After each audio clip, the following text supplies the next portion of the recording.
All right, it's time for another edition of Jay's Retro Toys and Games for Wednesday, February 23rd, 2022, episode 5, coming at you with a classic game that pretty much spanned 1956, has been played ever since. And we can't stop saying the one word every time we play the game. We get 5 of a kind. What are we calling it? Yahtzee! That's right. It's Yahtzee, next on the Retro Toys and Games.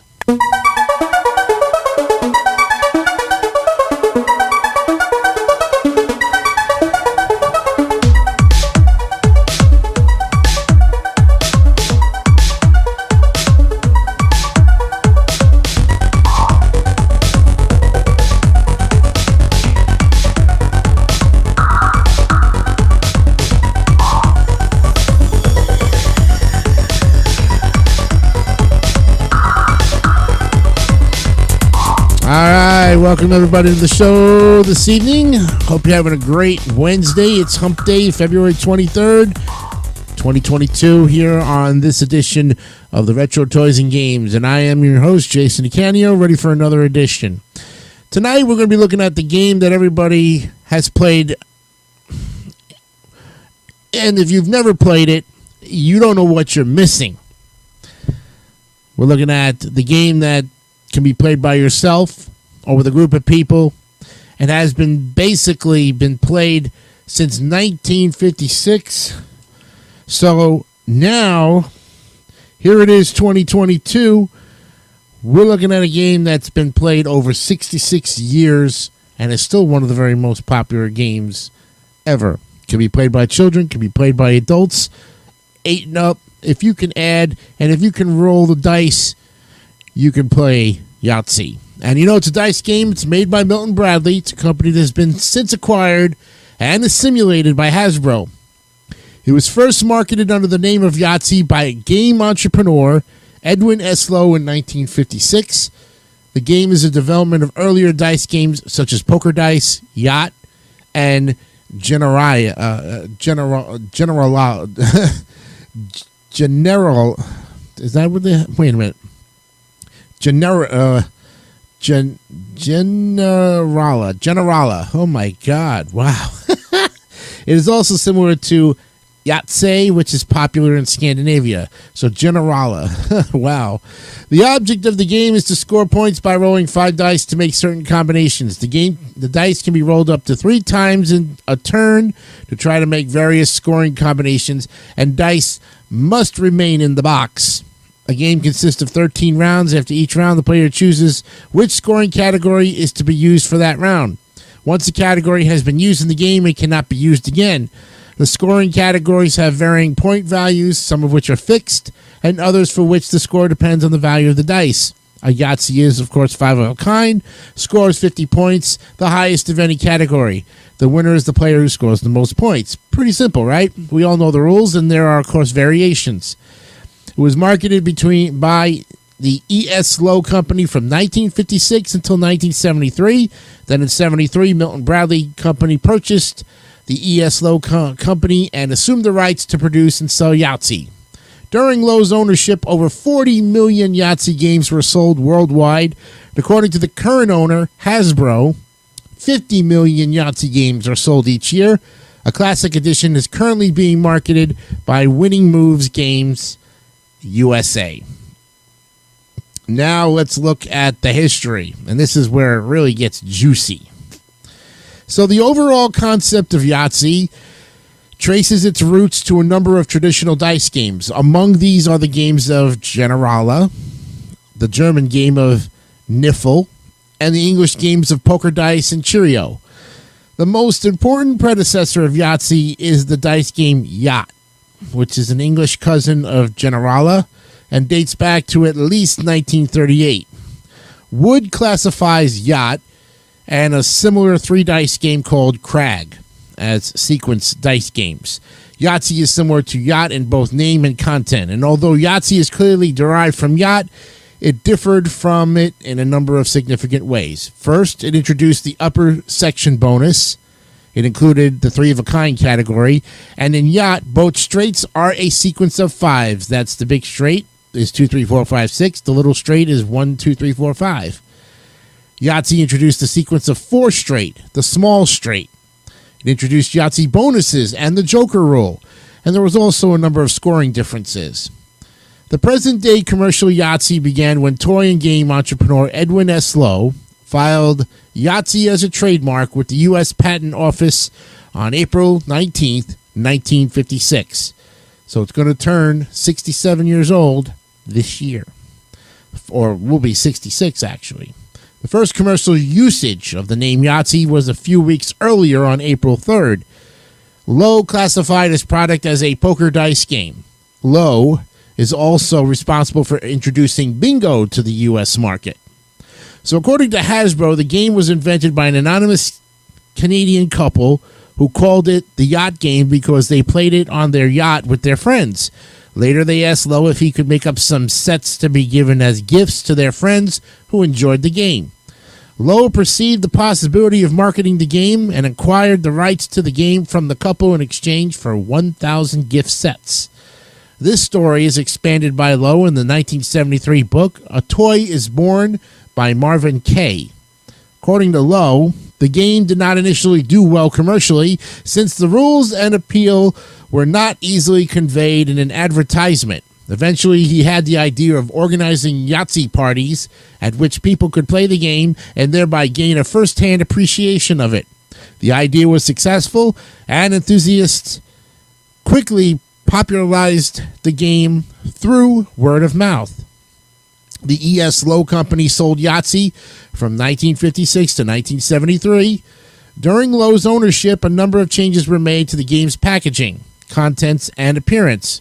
Between 56 and 61, the game's advertising slogan was changed from the game that makes you think while having fun to the fun game that makes thinking fun.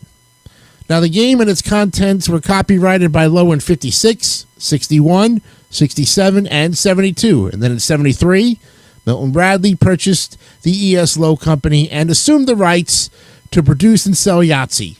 And during Lowe's ownership, 40 million Yahtzee games were sold in America and around the globe. The game has maintained its popularity. According to owner Hasbro, now 50 million Yahtzee games are sold each year. Over time, the Yahtzee logo has taken several forms. The original version of the logo was used throughout the entire period that the game was produced solely by the Lowe Company. After 1973, the logo changed various times. This logo is found on the scorecards and the game boxes. A game called Yahtzee was included in a game set called Luck, 15 grand dice games. Another game, Yop, shows close similarities to Yahtzee. This game was copyrighted by Robert Sidney in 1952. You all know the rules. The game consists of a number of rounds. Each round, a player gets 3 rolls of the dice, and although they can choose to end their turn after 1 or 2 rolls, after the first roll, the player can save any dice they want and re-roll the other dice. This procedure is repeated after the second roll. The player has complete choice as to which dice to roll. It is possible to re-roll both dice that were or were not rolled before.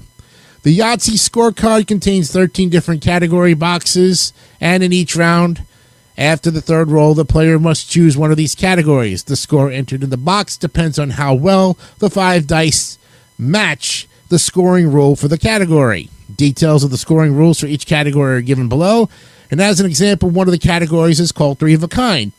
The scoring rule for this category means that a player only scores if at least 3 of the 5 dice are the same value.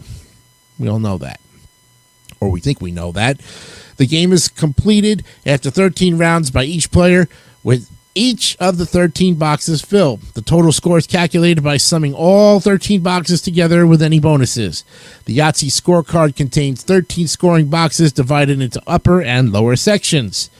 In the upper sections, you have aces, 2, 3, 4s, 5s, and 6s. Any combination of the sum of dice with the number gives you that.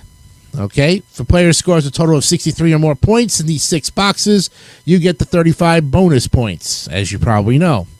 And although 63 points corresponds to scoring exactly 3 of a kind for each of the 6 boxes, a common way to get the bonus is by scoring 4 of a kind for some numbers so that few of the other numbers are needed. A player can earn the bonus even if they score a 0 in the upper section box. In order to gauge how well a player is doing in the upper section, they often refer to being up or down compared to the average of 3 required for each box, so that if a player scores 4 6s, they will be 6 up, while if they score just 2 2s, they will then only be 4 up. Similarly, if a player starts with 2 2s, they will be 2 down. Then in the lower section contains a number of poker-themed categories like 3 of a kind, 4 of a kind, full house, small straight, large straight, Yahtzee, and chance. Now, some players count a Yahtzee as being a valid full house. However, the official rule is that a full house is 3 of one number and 2 of another. Small straight and large straight are sometimes called low and high, short and long straight, or little and big. Now, if a category is chosen but the dice do not match the requirements of the category, the player scores 0. Some combinations offer the player a choice as to which category to score them under. Example, full house can be scored in the full house, the 3 of a kind, or the chance categories. Now, the chance category is often used for a turn that will not score well in any other category. Then, of course, you've got Yahtzee bonuses, and they occur when all 5 dice are the same. If a player throws a Yahtzee and has already filled the Yahtzee box with a score of 50, they score a Yahtzee bonus and get an extra 100 points. However, if they throw a Yahtzee and have filled the Yahtzee category with a score of 0, they don't get the Yahtzee bonus. In either case, they then select a category as usual. Scoring is the same as normal, except that if the upper section box corresponding to the Yahtzee has been used, the full house, small straight, and large straight categories can be used to score 25, 30, or 40, respectively, even though the dice do not meet the normal requirement for those categories. In this case, the Yahtzee is said to act as a joker. There are 2 alternative versions of the joker rule used. In the official rules, the player must act in the following way. If the corresponding upper section box is unused, then that category must be used. If the corresponding upper section box has been used already, a lower section box must be used. The Yahtzee acts as a joker so that the full house, small straight, and large straight categories can be used to score 25, 30, or 40, respectively. If the corresponding upper section box and all lower section boxes have been used, an unused upper section box must be used, scoring 0. Now, in the simpler alternative version of the joker rule, the player retains the free choice as to which category to use, but the Yahtzee can only be used as a joker if the corresponding upper section box has been used.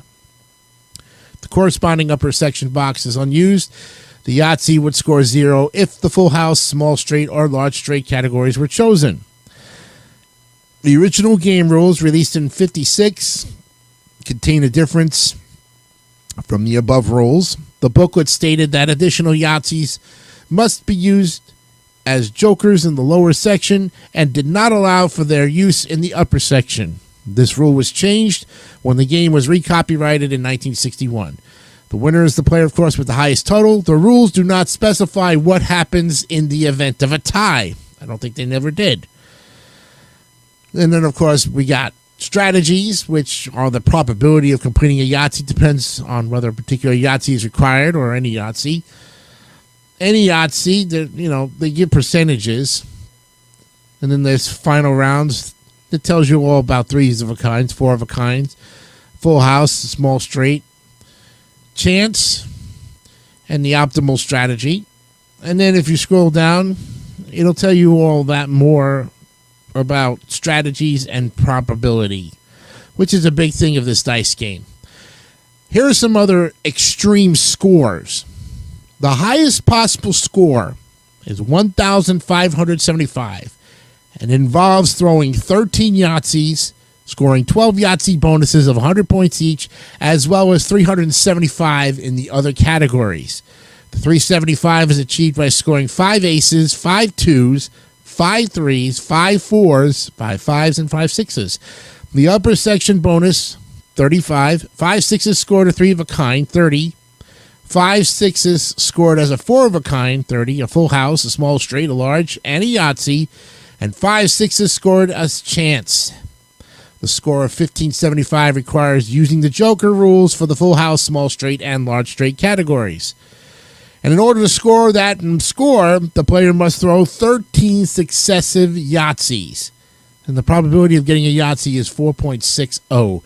And so the probability of a player rolling 13 Yahtzees in a row is only 4.6% raised to the 13th power.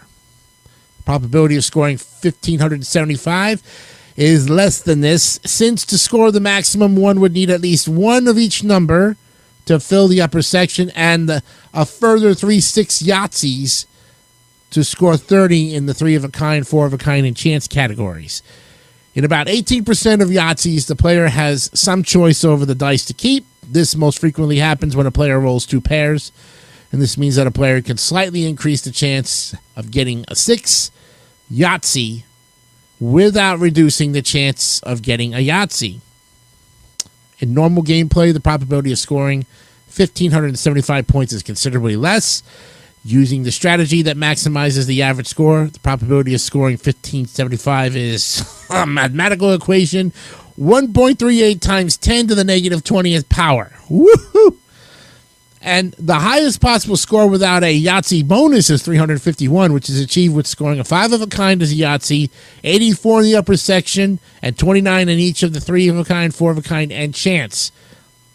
Highest possible score without rolling a 5 of a kind is 301. Some sources, the technical high score when not taking a Yahtzee bonus is still the base 375 maximum as described above. In that case, you would score your 50-point Yahtzee score as your last roll, having scored all of your other 5 of a kind in various upper and lower boxes along the way. This is theoretical, however, as it is unlikely that anyone would score 5 6s in the chance box when the Yahtzee score was still open. So that gives you a little bit about scoring. And here are some commercial versions. Deluxe and collector editions have been sold alongside the regular issues since the early 60s. They all contain components that are more luxurious than standard game parts. In recent years, a number of collector issue Yahtzees have been sold as well.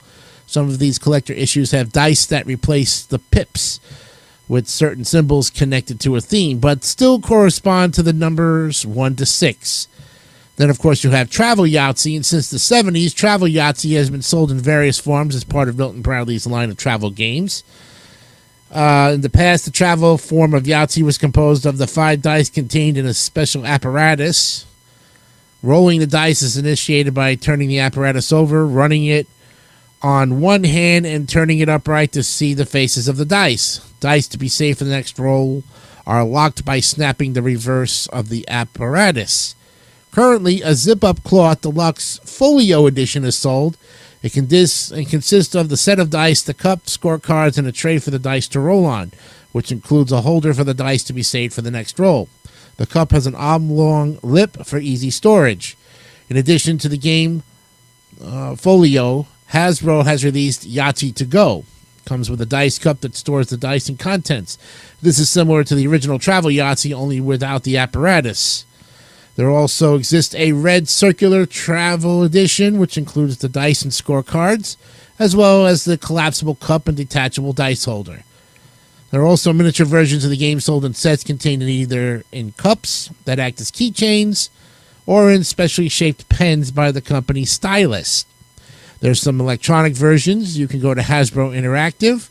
You can go to, the T99A4 computer had an early version put out by Atari.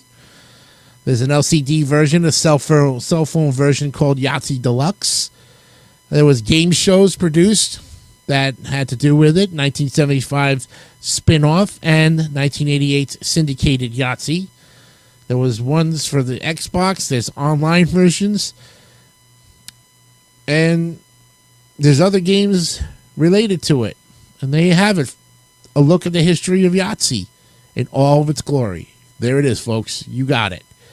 Next time on the program, episode 6, we're going to look at a toy that I'll say this much. It was a big thing in 1983. Oh my God. If you had one of these dolls, because it was a unisex doll, you had one of them, you were truly the rich kid on the block.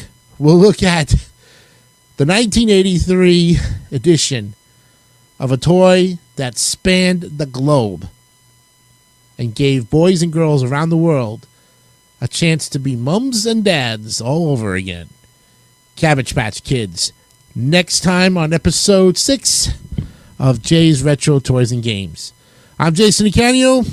Hope you had a great time with this one. We will see you the next time, which will be Friday. Till then, have a great night. Bye-bye.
Don't forget to subscribe to the Advertising Network for great more content like this one.